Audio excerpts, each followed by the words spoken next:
Welcome to Flexing the Future, the Entras podcast on the energy transition and flexibility. By us, Frank Allaerts, Jens Batens, and Jeroen van Vrachem. In this podcast, we'll discuss the impact of the energy transition on the flexibility of the industry in Belgium and in Europe. Not among ourselves, of course. Alternatively, we'll ask true experts in the field to share their knowledge, insights and vision with you.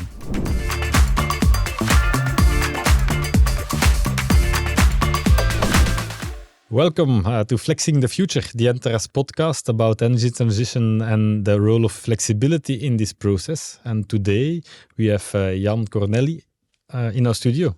Welcome, Jan. Thank you for having me. Maybe let's dive in with the first question from the gut. Looking at the energy transition, what is your personal view now and where do you think we are heading? Well, I'm fundamentally optimistic about the energy transition.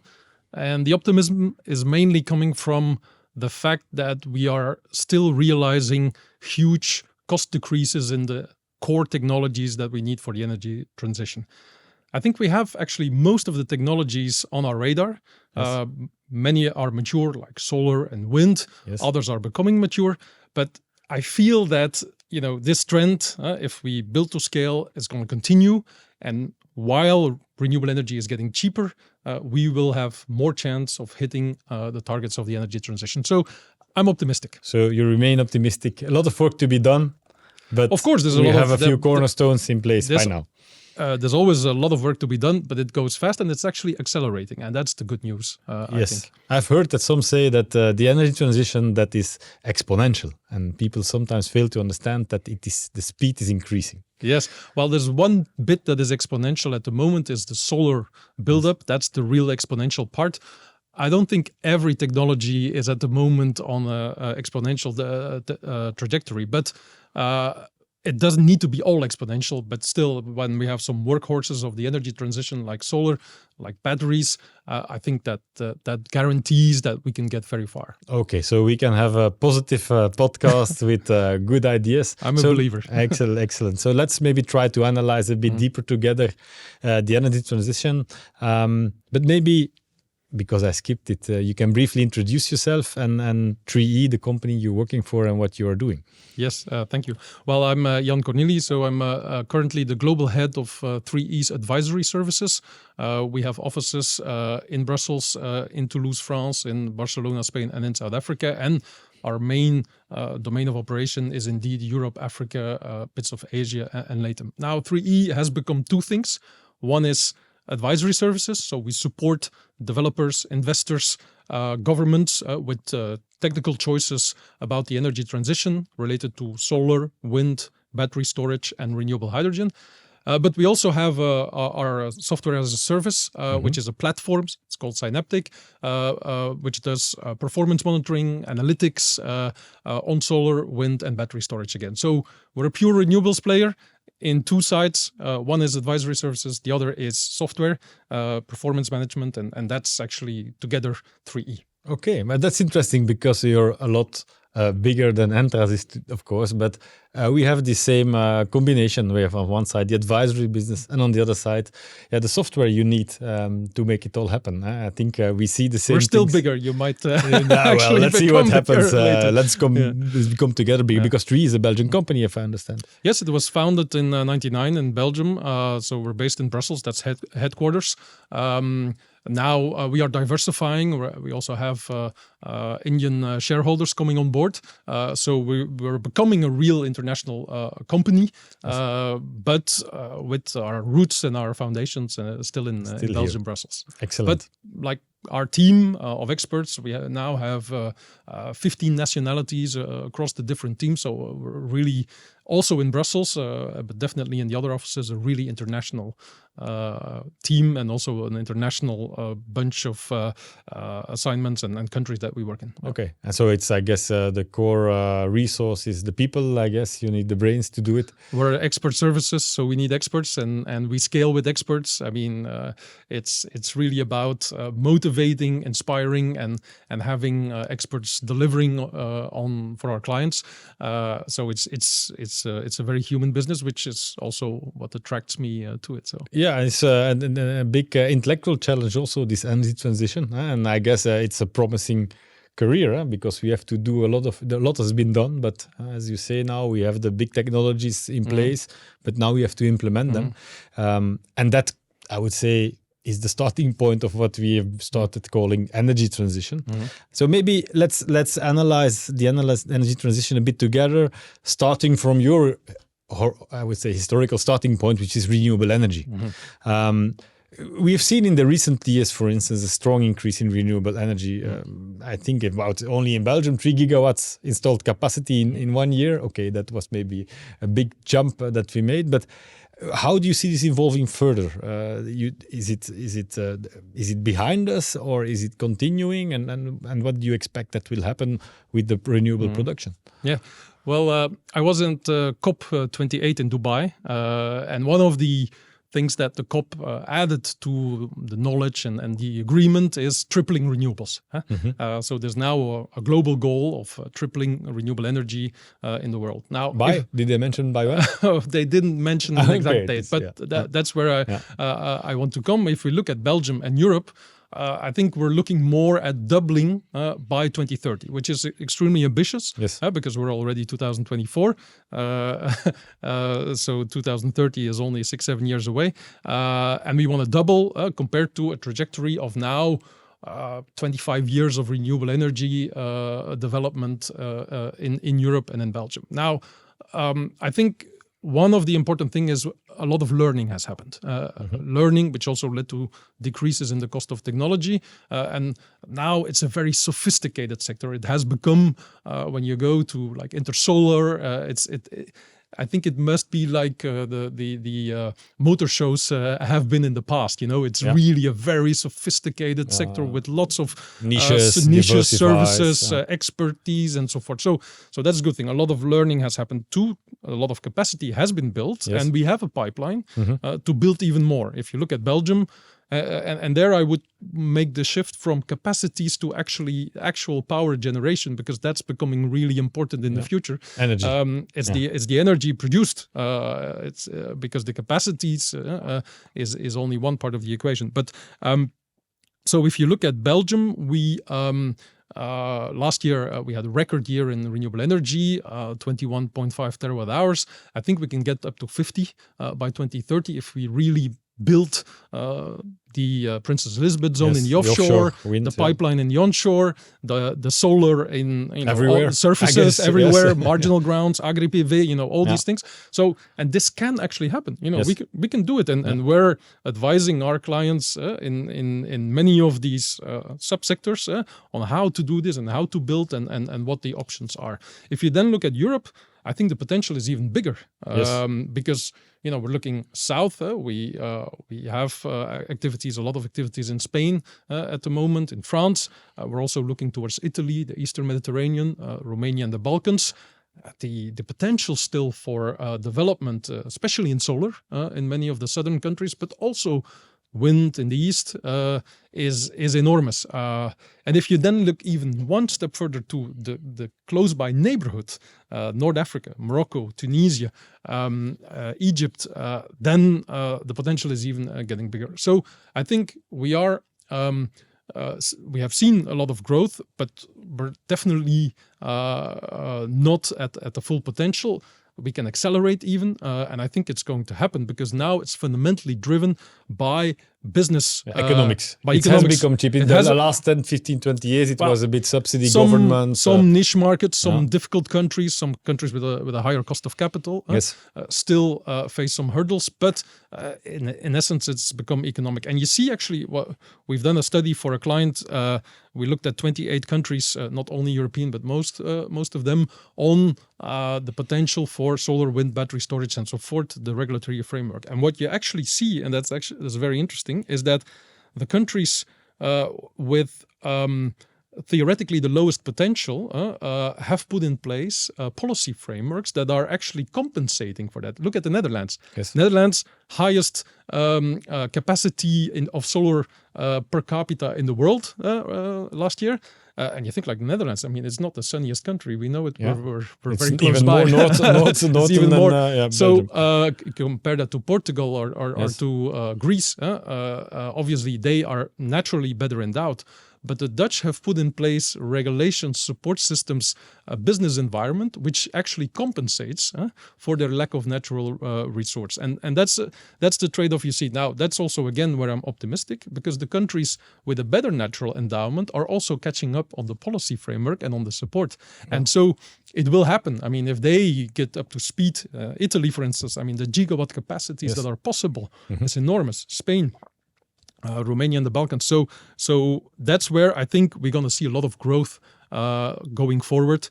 While the more mature markets, where we are in, France, Benelux, I mean, for instance, Germany obviously also, are still increasing in sophistication. Yeah, we're looking at solar on marginal grounds. We're looking at agri-PV. We're looking at complex terrain issues, landfills and so forth. So it's not over even in the mature markets. We only did low-hanging fruit in a way, and actually there is a lot more bits deeper down in the tree. Probably, like if you look at Belgium, the best places for onshore wind have been taken, but there's still potential for more. And it's not only Belgium. We have to look European. We have to look beyond Europe. Yes. I mean, the potential for wind, for instance, on the western coast of Morocco and Mauritania, you have North Sea wind conditions on land. And then, sooner or later, this will be an interesting business proposition. At the moment, it's hard. It's the network, the regulation and so forth. It's not easy,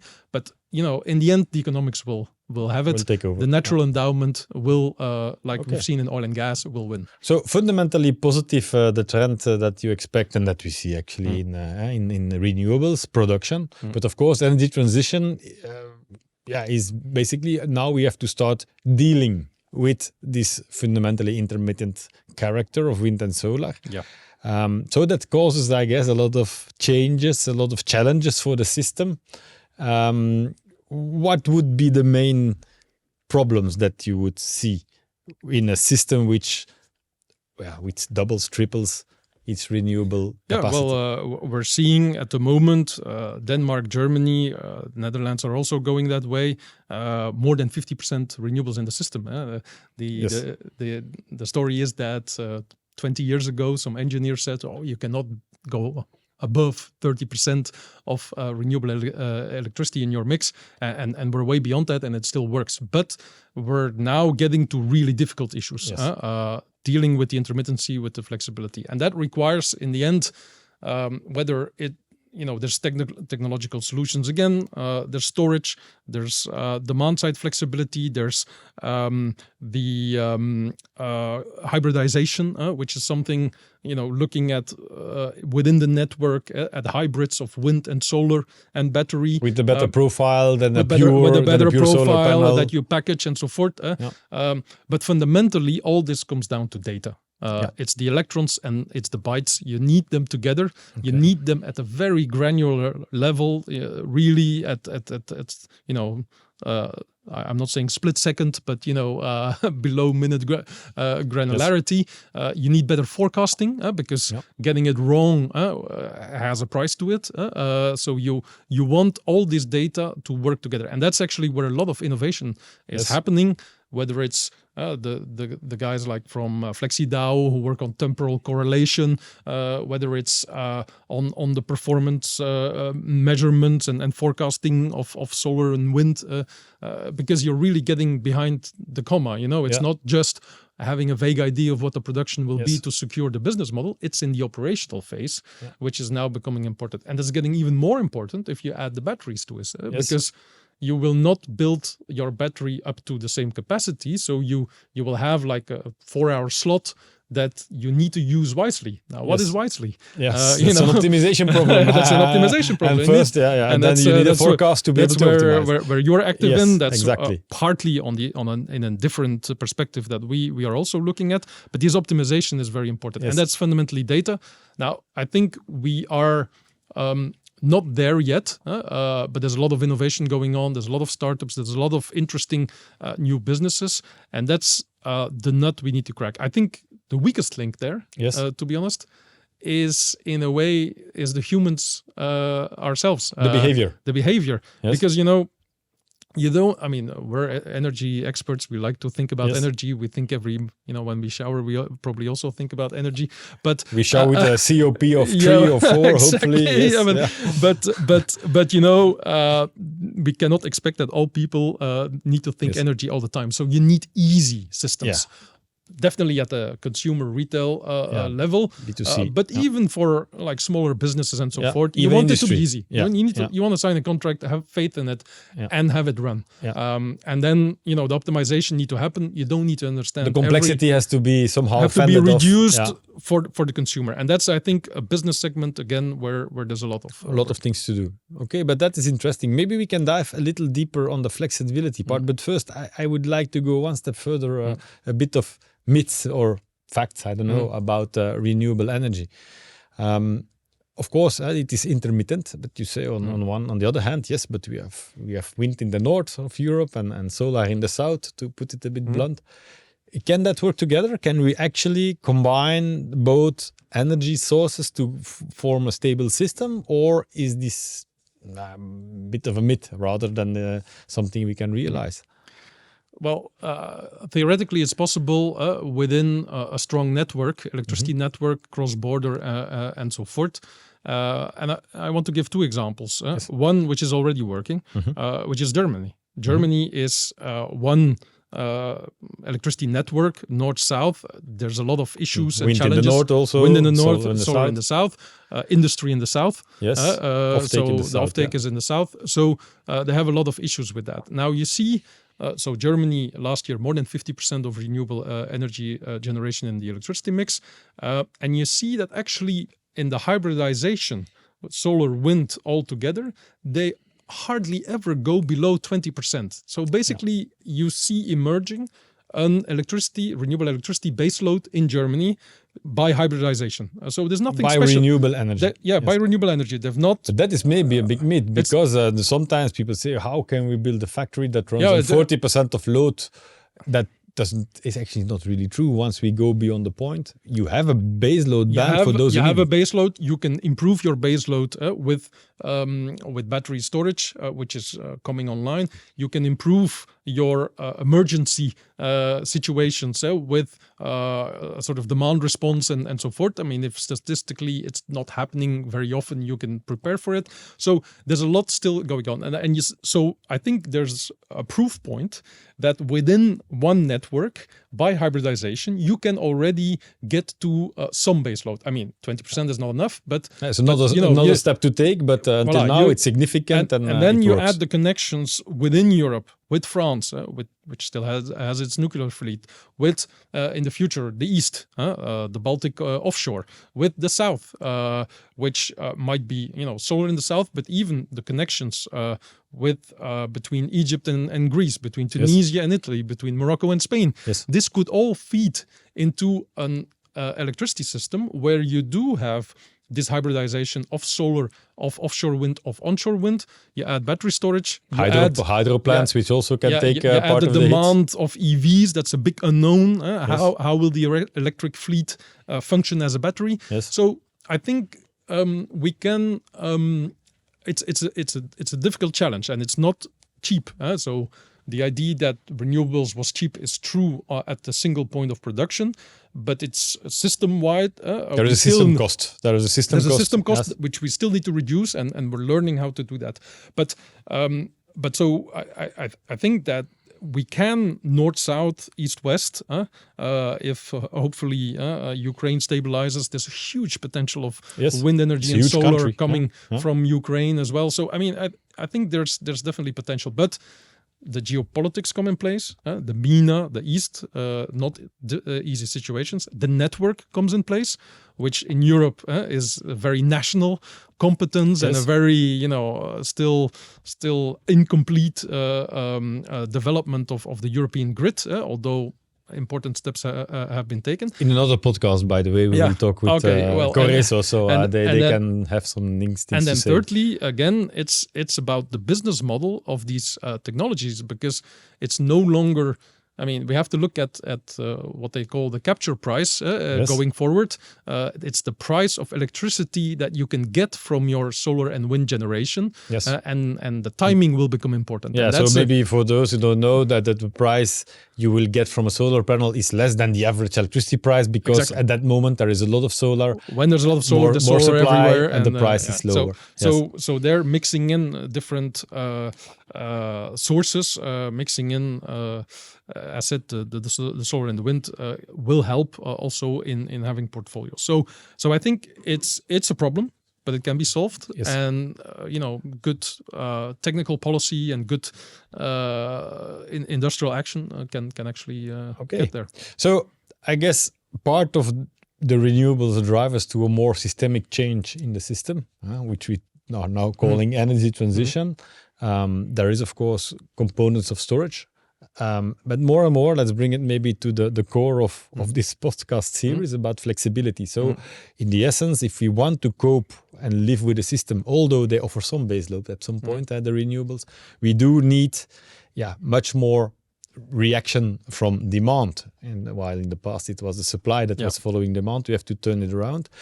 And you could call it, I guess, flexibility and that whole process. So that is also needed. What role can the different actors in the system play? Maybe let's start with private households. Can they really do something? Can they really provide flexibility to a system to accommodate renewables? Well, again, we've seen in recent years, which was an extreme period in a way in the energy market, we've seen some very beautiful examples. In California, who was close to basically meltdown, they with one. I'm exaggerating a bit, but with one WhatsApp, with one SMS, they shaved off 5 gigawatt of consumption in the whole of California, because it went to all these consumers who reacted. Just behavioral, no monetary compensation whatsoever. They reacted on it because it was an emergency situation, and it worked. Yes. Now, obviously, we cannot. Structurally, but we cannot live in emergencies all the time, so we need structural solutions for that. But it shows that people do react to emergencies. People are probably, I'm an economist, I believe people react on prices. So we should be able to structure price patterns, which are not complex. I mean, we got used to day and night tariffs in the old days. In Belgium in the old days, because we had the nuclear at night. I think we can get used to having a midday period, which captures somehow the excess solar in certain periods. So let's say the electricity is free. Please, put on your washing machine now. Don't do it later.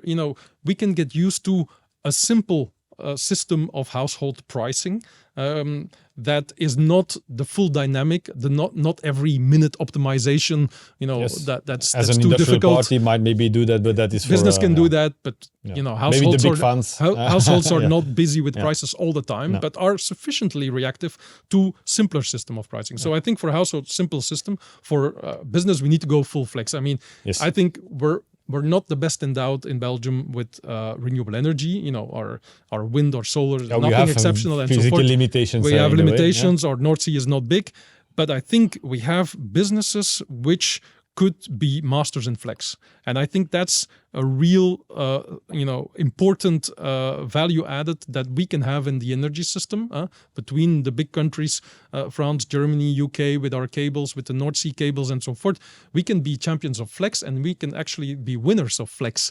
I really believe, and that's about regulatory systems, that's about pricing, that's about contracting, about sophistication of PPAs, about, again, the data underpinning it, where, whether it's the aggregators, whether it's on the industrial side, whether it's on the sort of niche, peak power provisions, whether it's with gas or whether it's with batteries or with other systems, I think we can make that all work in a market context, and that's for me the challenge here in Belgium, in the core of Europe, that we need to be able to master. Because we are actually in Belgium looking at it, I would say relatively avant-garde in the functioning of the markets. I would say we're quite ahead of our time. I think the UK is as always in the energy world, a few years ahead. I guess I don't know why, but it looks well, they're ahead, and they're an island, so they yes, need to solve their own problems. So they face it quicker. So than we do, there's the two big markets for battery storage are UK and Texas, which are in electricity terms both islands. And I think the UK has gotten the message. They are cabling up with the rest of Europe, even with Morocco potentially. Yes.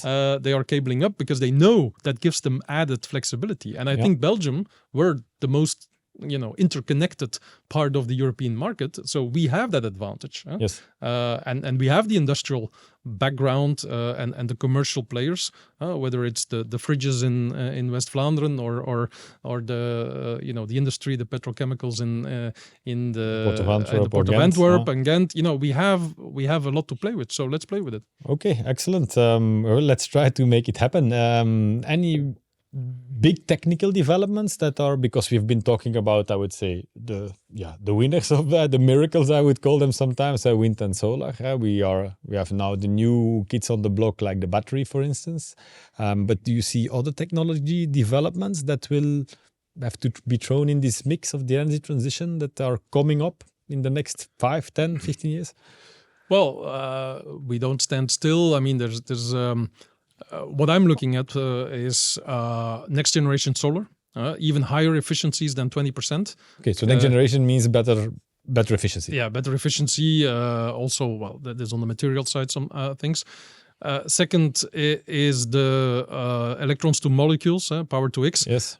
Where I think technology-wise we pretty much understand, but business-wise we're still far from a competitive propositions. Yes. So there I think there's a lot that needs to happen that we've also seen in solar, wind, and batteries to bring the cost down. It's really about the cost. Yeah. It's perhaps less about the technology, although I think there was recently a report saying that full flex use of an electrolyzer is not something everyone talks about. It everyone thinks it can be done. Yeah, but it's actually not been done. We've noticed it too. Even the newer technologies, they are not that flex as maybe everybody was hoping for. It's been done at megawatt level, but we're talking gigawatts. Yes, absolutely. So how are we going to do that gigawatt? Yes. And that's really something where I think technologically there's still a lot to be done. And then again, it comes down to the data that you go with it, because that's again a lot of these optimizations are data driven. I would add in more, perhaps less important for us, but I think Europe-wide geothermal. Because that could give us renewable baseload. Okay. And I think, I believe we need baseload in the European system. And I would hope we can get it from geothermal, because then we're really, on our way to 100% renewable energy system. I think without renewable baseload like geothermal, it will be very hard to do the last 10-20%. Yes, okay. But maybe it's not, let's think about the last 10 to 20% if we do the first 80 to 90. But yeah, but at some point we will have to come up with solutions for that. Any beliefs in other technologies? I don't know, carbon capture or... I mean, I want to believe in it, but I remain to be convinced just because it has not been proven. I mean, and it's not in spite of money. We had a big funding round more than 10 years ago, around 2010. A lot of money went into carbon capture. Has not known a breakthrough in the technology again. Now, I mean, the innovation fund. You're talking then about direct air capture, probably. So no. I'm talking carbon capture and storage. And storage, yes. Okay. The methanol project in Antwerp, which is now also has stopped. I mean, it's still difficult, and there's business reasons for it, but there's also technological reasons, and so again now with the innovation fund, I said when I talked to European policymakers, I said, everyone is talking hydrogen. But then when I look at the spending of the innovation fund, it's a lot of carbon capture and storage. So I hope this investment now finally pays off. I really hope it works. I mean, I'm not against it. No. But although we're we're a renewables player, but I hope it works. But it has to be shown to work. Yes. And especially if you're talking blue, green hydrogen, I mean, the blue has to be, decarbonized. Yeah, decarbonized. It cannot escape. Otherwise, it's a fraud. Absolutely. So that is on the system level. Any on the demand pattern? Any new evolutions? Because something which is underestimated sometimes is the fact that we will electrify. We will today 1/4, 1/5 of our energy consumption in a country like Belgium or most of the developed countries is electricity. Most of it is non-electrical. Yeah. So there will be a big shift from this non-electrical to electricity, so the electrification. But do you see technologies, of course, electric vehicles, maybe a bit of heat pumps? Heat You see pumps, technologies which can change that game also? We're more specialized in the renewable energy supply Yes. side. So that's less of our core expertise with 3E at least. Now thinking about and also the phase of the energy transition we're in Yes. means that we can no longer avoid the hard questions. It's about people's homes, the heating. Yes. And or the cooling in the south, because we're talking heating Yeah. north, but when I talk to my southern friends, it's about the cooling. Yes, absolutely. It's the electric vehicles, where there's a lot of market uptake, innovation, and so forth. But if you look at it Europe-wide, it's still far. And then it's about the agriculture, which we've also seen in the last weeks. It's the carbon emissions of agriculture, and dealing with that. Now, okay, leaving the agriculture aside because that's not really energy related. It's really about making the information systems, the apps, the appliances that do the work for us. Yeah. Otherwise, I can't see it happening. And it's real issues. It's about charging. It's about can you charge at home? You have solar panels, but in an urban context, it's not so easy. It's about heating. Again, one of the myths in cold climates, can we do heat pumps? The answer is yes. Yes. Yeah. But what kind of comfort will it bring? It's difficult questions. But of course, there are now a lot of, if you see the development of, let's say, a smartphone with the applications connected to any application in your house, that 10 years ago was maybe difficult to imagine that it would, but today it's, I would say, it's true, standard but for everybody. but still, I'm obviously testing some of these apps. Yes. Also, when we have solar panels, you try to follow that and so forth. I'm a bit struck by how unsophisticated it still can be. Okay, so there is a lot of work still to be done. So there's still a lot to make it really, and I think there are some utilities that are active in that market. I'm thinking Octopus Energy as one of the most known. There's definitely others that are also well advanced in that, and you see that all the big energy groups are looking into that flex, are buying into that flex. But again, the purpose will be to give people the reassurance that they will have the heating when it's cold, and their car will be charged when they need it. So the comfort has to be still, so that's not an energy system reflex or objective. I think the energy system management, I would first look at the industrial and commercial sector and make that really work. And I think there's still a lot to be done. To be done also. All right. Maybe because data becomes so important. Any issues with that? Because is cyber security an issue, for instance, something you see? It's definitely a big issue. We have a software platform where we have more than 50 gigawatt of solar capacity on our system, which constantly generates data for dozens of customers. So it is becoming very important, and especially in the current geopolitical context, it's becoming even more important. And recently we had the situation in our advantage that for a client it was really important that the servers of our servers on which the system runs are not positioned in China. Yes. And so this is becoming a real issue. There's not necessarily a short-term problem with it, but you don't know how the world will evolve, and we had some nasty surprises at the moment. So security, cybersecurity in a defensive way, but also going forward, geopolitical security in data space is becoming very important. And so we were chosen compared to our competitor, obviously because of the quality of our product, but also because we could guarantee that our data were safe and secured and not in China. And so it's becoming an issue. Okay, and that is for of course a big business player, but I guess also at some point for private households, people have to have confidence in the system, confidence that the data is not misused and so on. Definitely. So that, of course, a very important topic. Well, I think we've made an interesting journey from the initial idea, maybe the dreaming of 30 years ago. What can we do with wind and solar to save the planet, basically, towards then, okay, it's really happening now. A lot of problems come, a lot of solutions are developing, but still a lot has to be done.